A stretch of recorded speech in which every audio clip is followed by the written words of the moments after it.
afternoon, good afternoon, good afternoon.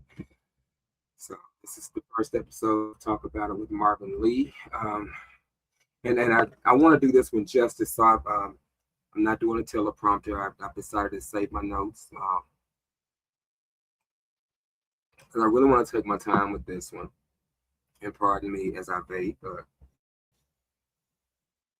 again, this is going to be quite an episode. Like I said, and I've taken notes with this one because I want to do justice for this episode. So let me say this clearly. I didn't come here to play with this platform. I didn't come here to be safe. Most importantly, I didn't come to be reckless either. But what I did do is I came here to tell the truth, my truth. This space is not for noise. It's not for performance, and it's definitely not for pretending. This is a space where I say things that people feel, but are too afraid to speak. Some of those things have been things that I felt, and I was too afraid to speak. I found my voice, so I'm doing that now. So let me be real with you. I'm a gay black man, in case you can't tell, in case you didn't know. And not that alone comes with layers, right? It's layers of expectation, layers of judgment, misunderstanding, and silence. There's silence in families, there's silence in churches, silence in the communities that taught us how to survive. But it's not always about how to be honest. And for a long time, I played my part in that silence, not because I didn't have something to say, but because I understood what it cost to say it. It wasn't that I didn't have anything to say, but I understood the cost of saying it, right? But this is what I've learned. The silence does not protect you, it does not heal you, and most importantly, it doesn't free you at all, right? So now we're going to talk about it. My forehead I'm shining here. You realize I was gleaming like this. But again, this is my truth, so come go along with me as we do talk about it. This platform is about truth. It's not watered down truth. It's not convenient truth, but it's the kind of truth that makes people uncomfortable because it forces you to think, right? So we're going to talk about faith. We're going to talk about identity, and we're going to talk about culture. And along with that, we're also going to talk about, maybe not so much politics, but we're going to talk about pain. We're going to talk about growth. And there are real intersections between all of them. What do we do with those intersections? Do we get stuck? Do we run away? What do we do? Do we turn to go the opposite direction? How do we navigate this space? We're going to talk about all these things. And too many of us have been taught to separate who we are from what we've been told to believe. Now, yeah, I believe in training up a child in the way that they should go. I believe in that. That's scriptural. I believe that. When it comes to certain issues, this is the importance of having spirituality behind their religion, true spirituality. God says that the time is coming when the true worshipers are going to worship in spirit and in truth. And there's a big disconnect with a lot of people that the church is supposed to be reaching. And again, part of that disconnect comes from what we've been taught. But what we've been taught, we're gonna dive into that. Because are you misunderstanding what you're teaching, or are you misinterpreting what you're teaching? And it's in the disconnect where the confusion lives, right? That's where the shame grows. That's where people lose themselves. I know, because I was one of those people. Again, I'm not here to tell you what to think. I'm here to challenge you to think, to question, to reflect, and to confront. Again, let's be honest. We've normalized avoiding hard conversations. We have normalized avoiding hard conversations. We'll shout in comments, we argue in private, and we'll judge from a distance. But none of us take the time to sit down and really talk. That ends here. That's what we're talking about here with Marvin Lee. All right. Now, everything I speak on, it comes from lived experience. It's not theory. It's not secondhand opinions. But walking through things, questioning things, wrestling with things, and coming out on the other side with clarity in the process of working on a major project where I'm going to talk about coming out on top in an upside down world. That's something I'm working on. But again, whether you agree with me or not, or whether you don't, you're welcome here. But what we're not going to do is we're not going to hide, and we're not going to be disrespectful in the process. Because again, growth doesn't happen in hiding, freedom doesn't happen in hiding, and truth definitely doesn't happen in hiding. So if you're ready for real conversations, if you're ready to be challenged, if you're ready to hear deeper than surface level noise, then I invite you to come on and join the conversation with me. Okay. Now, where do I want to start? It's something that doesn't get talked about enough, and when we do talk about it, it's usually being talked about from the outside looking in, right? And if I'm talking about something from the outside looking in, that means that I'm navigating, or I'm that Monday morning quarterback at the water fountain. I'm not in the game. I have no skin in the game. But at the end of the day, while I'm on the outside looking in, why is that? Am I outside looking in because I'm afraid of my truth? But that's another story. Okay. Now, what happens when your identity and your faith feel like they're in conflict? Because I've lived for so long where my identity and my faith have felt like they've been in conflict, and I've been afraid to move forward in the things that I knew God had called and equipped me for, called me to do. Fear, real fear, right? Now, this is not what people say about it, but what it actually feels like to live it. Unless you've been one of those people that actually have lived it, you may not understand this conversation, but that doesn't mean that you don't have a part in the conversation. And all you're getting, get understanding. Try to understand, listen to understand without listening to respond. Now, for me, this was not theoretical. This was and is real life. This is my life. It was about sitting in spaces. It's sitting in those spaces where I was taught to love God, but it felt like I had to hide parts of myself just to be able to do that.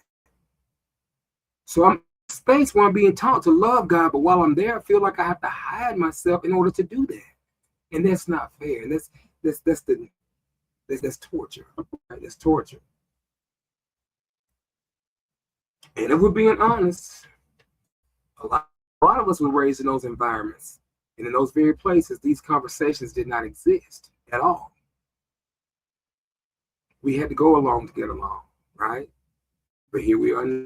We didn't talk about sexuality. We didn't talk about, we didn't question sexuality. We didn't question leadership. We didn't challenge interpretation. We were just taught to go along to get along.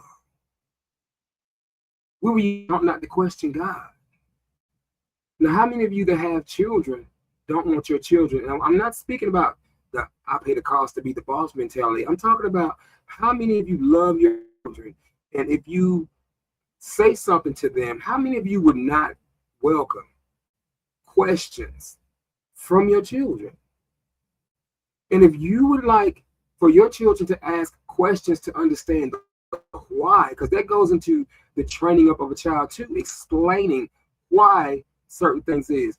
When I get beatings back in the day, my mom told me why I was getting beaten. I understood why I was getting beaten. I didn't understand why I was getting beat to the degree that I was getting beaten, but I'm okay. But the point that I'm making is this. I encourage you to allow questions to be asked about things that are not comfortable. That's the only way that the understanding is going to come. But anyways, because in my day, again, you didn't challenge authority or any of that. You didn't do any of that. You just followed. That's what you were supposed to do. That's what we were taught to do, right? And if you did dare question, you were labeled. You were labeled. What were you labeled as? It's rebellious, a rebelliousness, defiant, a troublemaker, angry, mad, so many different things, right? In words, you were told that you were wrong just for being who you were. Or let me make it personal. I was told that I was wrong just for being who I was, right? And it's not my fault that it's not my fault that I am who I am, right? Now let's talk about what that does to a person, because it does create lots of internal conflict. And again, I know this because I've lived it. And if we're being truthful, I'm still in that. I just manage the conflicts now. It makes you feel like you have to choose between your faith and your identity, like you can't fully exist with both. I can't exist in together, but there's a conflict because of what I've been told, right? Nobody wants to answer hard questions, and that's a place to live in. because now I'm not just dealing with people. I'm dealing with what I believe about God. I'm not just dealing with people. I'm dealing with what I believe about God, which is why it's important for me to have my own individual relationship with God, because I can't base this on what my mom said, and I can't base it on what grandmother said. I can't base it on what my brothers or my sisters said, my aunts, uncles, cousins. This has to be personal for me. It has to be personal for me. And in the process, yes, I do. I start asking questions. I need these questions because I've been asking my whole life, like, am I accepted? Am I wrong? Do I have to change to be loved?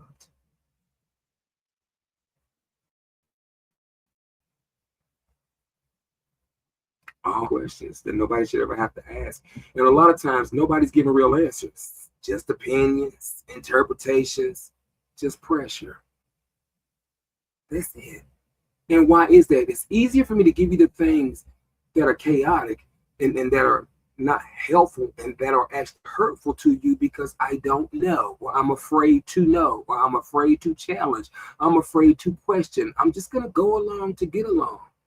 Everybody wants to claim the title of a warrior until it comes time to do what warriors have to do. Again, warriors are not born, warriors are built over time through experience. Now, what happens? People are going to do one of three things. This coffee is so. We're either going to suppress who we are to fit what we've been taught. I've done that. I've suppressed myself on more than one occasion, so many different times. Because again, just going along, get along, trying to fit in. I'm either going to live in the middle, conflicted, silent, and trying to survive both worlds. Because again, that survival mechanism, or that defense mechanism that I use, that survival. As I'm going along to get along, I'm just trying to do anything and everything that I can to survive both worlds, because I want to come out on top, and I want to be. I want to experience some semblance of not being torn up, chewed up, spit out, right?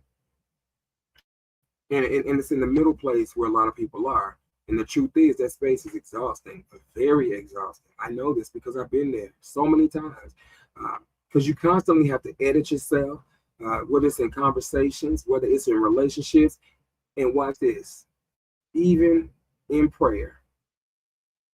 As I'm working on the relationship with God, I'm editing myself based on what other people have said. And I'm talking to the one who created me in his image and in his likeness, and who has said to me, I've called you as you are, knows me by my name, knew me in my mother's womb. Even before the foundation of this world, he knew me then. But I find myself editing myself even in his presence. That's what I do. Shall I say that's what I've been taught, right? Now, again, that's not freedom. So the real question at that point becomes, who told you that you had to choose? Who told you that you had to choose? And I'll say this, and I'm not here to tear down faith, and I'm not here to tell anybody what to believe. But what I am here to say is that we have to start having honest conversations about what people are actually experiencing, because if nobody's actually having an honest conversation about what we are experiencing, then we're still cutting our noses off to spite our faces, and we're not making real strides in this conversation, and we're not helping anybody. In fact, we become some same people that are causing more harm than help. We're causing more hate than love. We're causing than unity. That's just what we do. And it's not just what sounds good. It's not what's just been repeated, but it's real. Now, there are people watching right now who have never heard what I'm saying being said out loud. And if there are people who have heard it being said out loud, I can promise you there's probably been retribution for it. There's been retaliation. There's been all kinds of things. And maybe this is the first time that these people have been felt seen. And this is a safe space.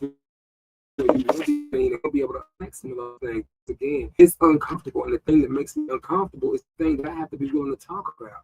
I'm willing to lead the conversation. I'm willing to share my truth. If I can make your life better, what good am I?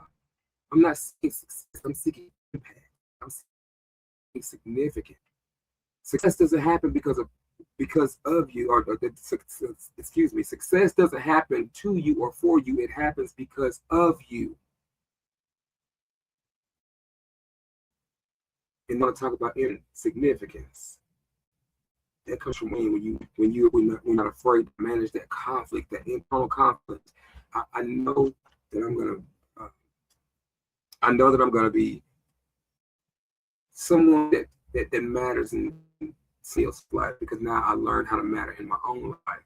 Now, piece by piece, this conversation is gonna occur piece by piece, without performance, without fear, and without pretending that we have to have all the answers. And I'm definitely not gonna pretend that I have all the answers, because I don't. But what I do know is that I love the Lord with my whole heart, my whole mind, soul, and I know He loves me too. And I'm so tired of having to compartmentalize who I am based on where I am. If I cannot show up as my authentic self always in all things, I would rather not be there. That's me. And let me get back to my notes, y'all. Again, the goal is not to win an argument. It's to understand the truth. And now we'll go just a little bit deeper with this. This is where the conversation usually gets uncomfortable, right? We're going to talk about scripture, and we're going to talk about the interpretation of the scripture. Because again, a lot of talk, it's not just about what the text says, but it's about how it's explained, or how it's been explained to us. And in those explanations, they didn't come out of thin air. They came through people, through culture, through tradition, and through leadership. And the truth is, when we look at that, the truth is that not all interpretation has been neutral. Not all interpretation has been neutral. Some interpretations are shaped by time periods. It's shaped by power structures. It's shaped by cultural norms. I can shape it to fit the narrative if I am not willing to be honest about the situation. So when we hear something taught as absolute, because I grew up in church and I've heard a lot of things, even to this day, I'm still in church. I found a great church that I'm a member of, but I find myself sometimes in that space, even I'll be in there, I'm connected with, find myself even in my church, drinking in that space because I don't want to gallon the number. And I'm not going here, I'm not leaving, I'm not a problem. I'm just here to live my truth, to walk, to live in my honesty, to settle it. That's it. Now, when I do hear something that's being taught as absolute, I have to ask myself, is this text?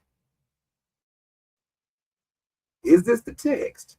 Or is this somebody's interpretation of the text? And again, let me be clear, because as I said, I'm not here to discredit anybody's faith. I'm not here to even discredit faith, period, right? I'm not here to dismiss scripture. I love scripture. I read scripture. It says to study. God says to us in the word, to study to show yourself approved, a workman who needeth not be ashamed, rightly dividing the word of truth. And it's amazing that we put emphasis on the word rightly, or that the word is even there, because the implication is that if I can rightly divide something, then that means that I can wrongly divide something. Wrongly dividing the word of truth means there is misinterpretation leading to misinformation.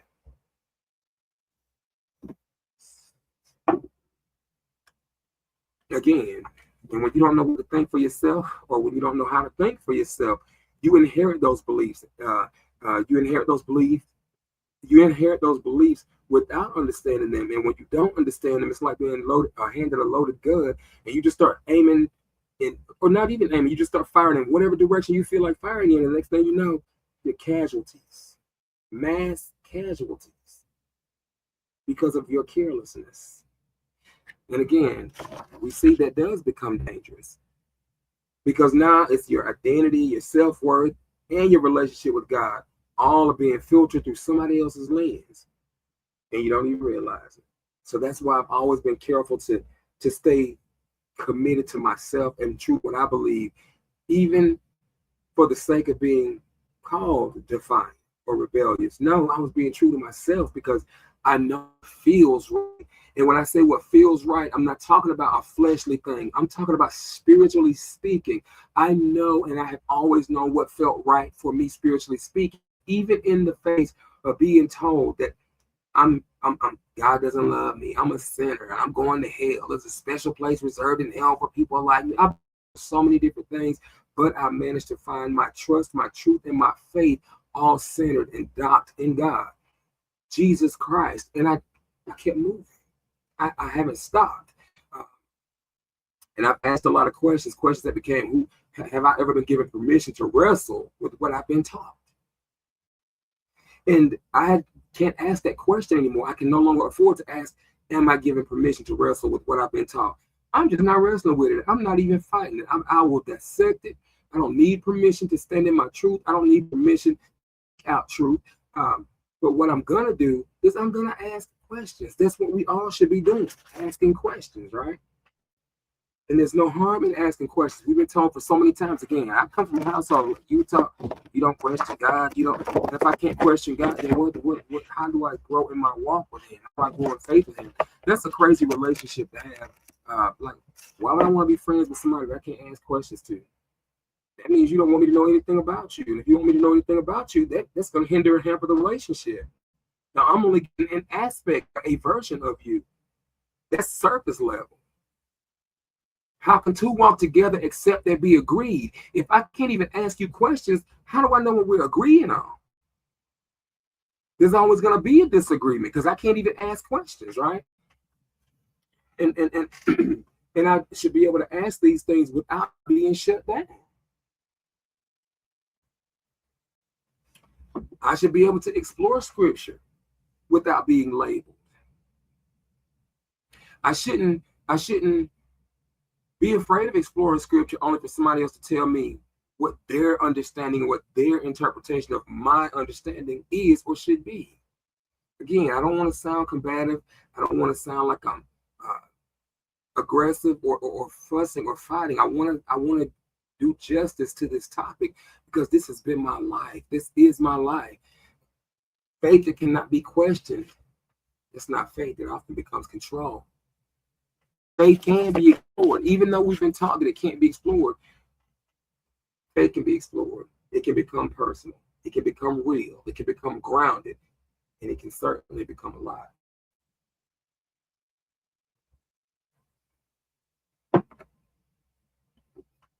It's a lie, and I didn't know how I was going to approach the topic because, again, this is my truth, and I'm not. Two things can be true at the same time. I courageously confront this conversation, but I also feel fear while having the conversation. But I also don't care what comes after the conversation. I'm not going to be trapped by future tripping about who's going to say what and how this is going to be perceived and what if my pastor sees this and what if my mama knows this. Well, I don't care.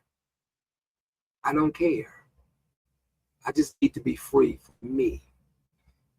And I'm going to stand in my power. I'm going to stand in my truth. And I'm going to realize that I'm going to live my purpose, right? So now what we're going to do is I'm not here to tear anything down, but I'm here to examine things. Because if something is true, it can withstand being questioned. If a thing is really true, then it is subject to and it can withstand being questioned. Because the truth needs no proof. I oftentimes say this. The truth needs no proof, and a lie doesn't care who tells it. And if the truth can't be questioned, then maybe it was never the truth to begin with. If the truth can't be questioned, then maybe it was never the truth to begin with. So in my story, I'm going to bring this out of theory into something that's real. Because what I'm talking about, I didn't just study it. I've lived it.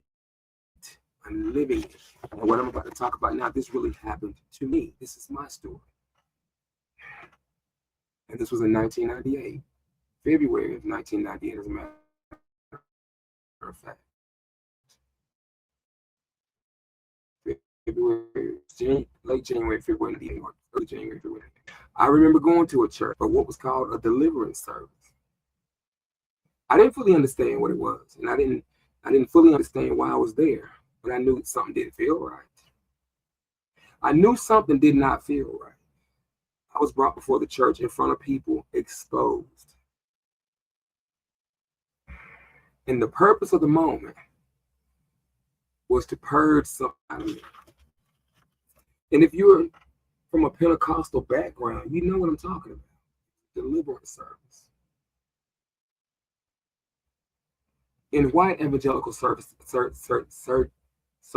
white evangelical services or circles, they call it praying with the game. In the black circle, in the Pentecostal movement, the deliverance services. And I was supposed to be delivering this sexual spirit. Something that the church believed shouldn't be there with me. Now imagine being in a space that's supposed to represent that. Feeling like you're the problem.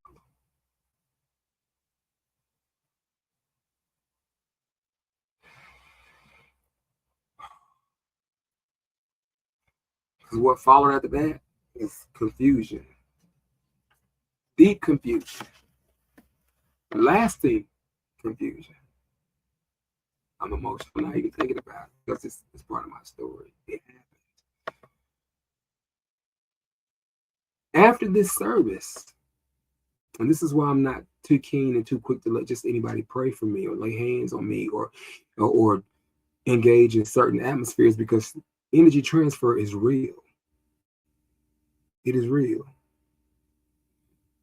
This deliverance service took place on a Friday night.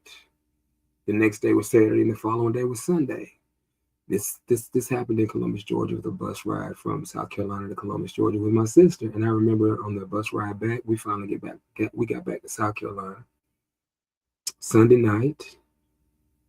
Well, it was Sunday day, we got back Sunday night. Let's just say I ended up being escorted to a mental hospital with a sheriff's deputy. And I was in a mental hospital for a whole month. Hospitalized, heavily medicated. And I was told that I would need those medications for the rest of my life. And come to find out, of the 3 medications I was taking, Cogentin, Haldol, and Zyprexa, 2 of those medications, I think it was the Haldol and the Cogentin,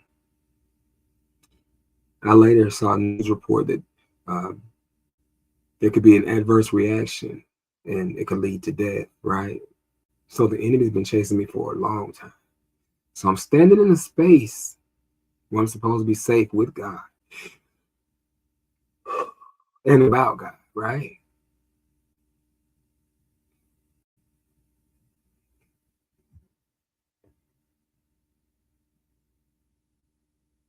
And something happened. And I try not to think back on that period of my life. And when I do, it's okay.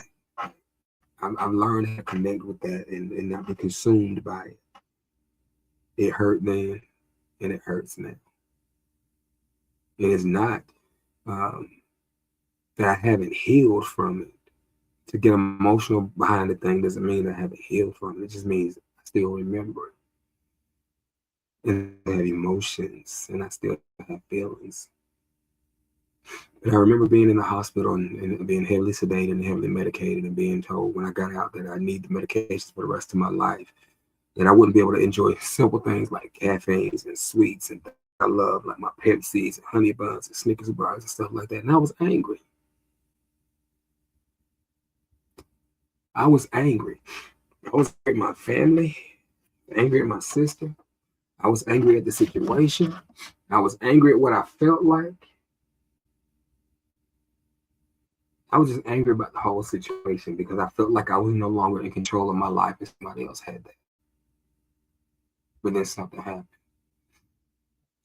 I held on to a scripture that I know and I've always known, from Isaiah 26:3, because I had even gotten to the point I couldn't sing. I'd open my mouth to sing and I couldn't sing. I was depressed. I mean, just nothing was right. And I'm giving you the abbreviated version of the story because there was a lot more that happened that I really won't go into. But I remember Isaiah 26:3, I will keep thee in perfect peace, whose mind is stayed on me. And I remember having a conversation with God, and I said to him, God, this is not me. I don't like how I feel. And you said you would keep me in perfect peace if my mind was stayed on you. So see, this has always been personal to me, right?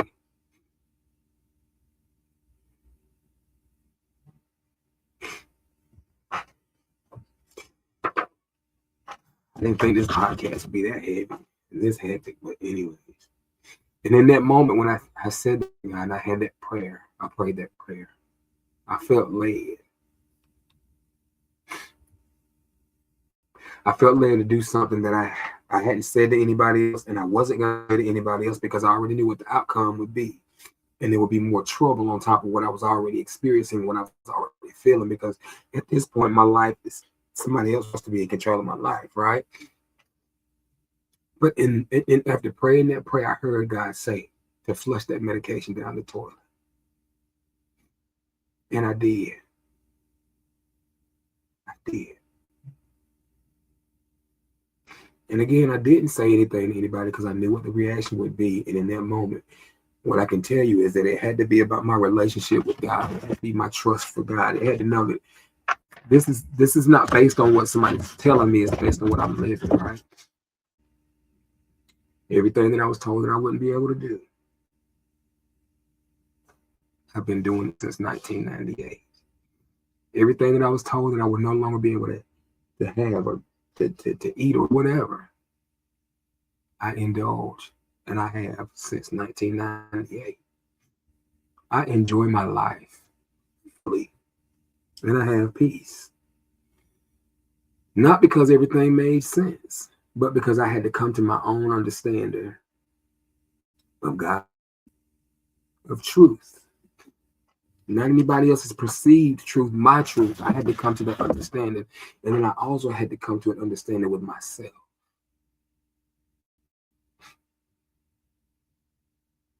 And that's why this conversation matters.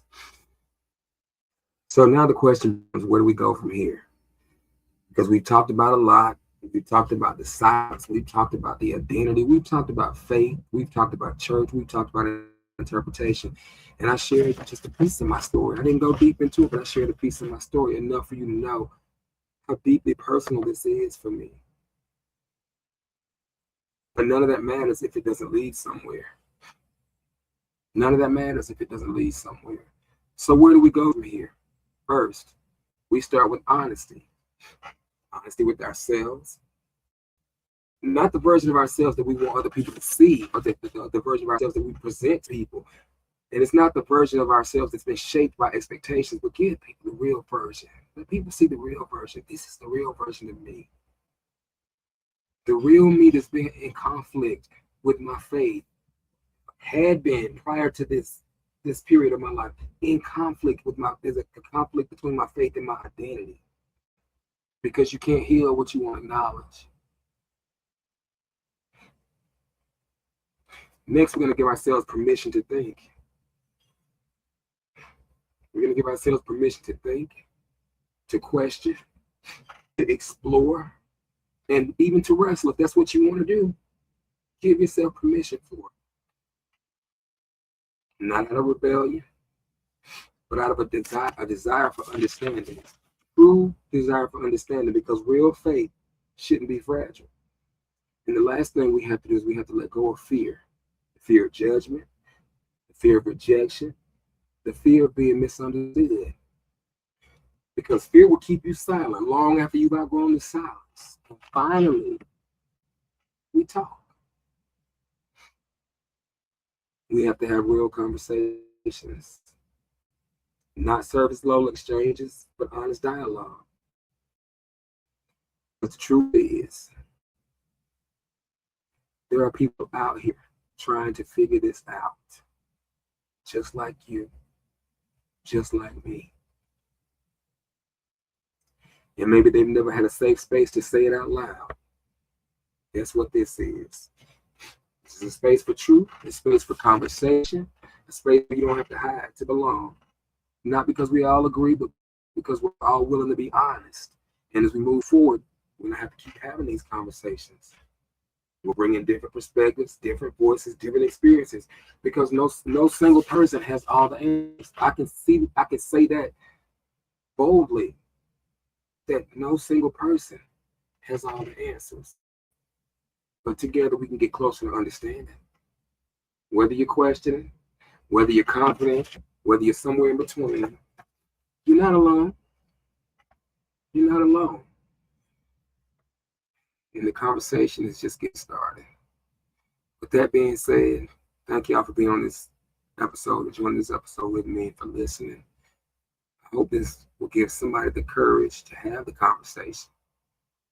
If you're struggling, feel free, send a message, comment, whatever. I'm happy to talk to anybody.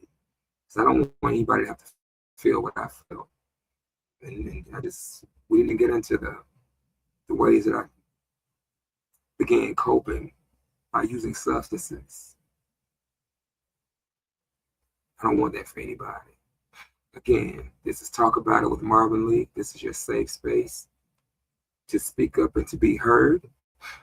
Thank you guys again. I will see you guys next week.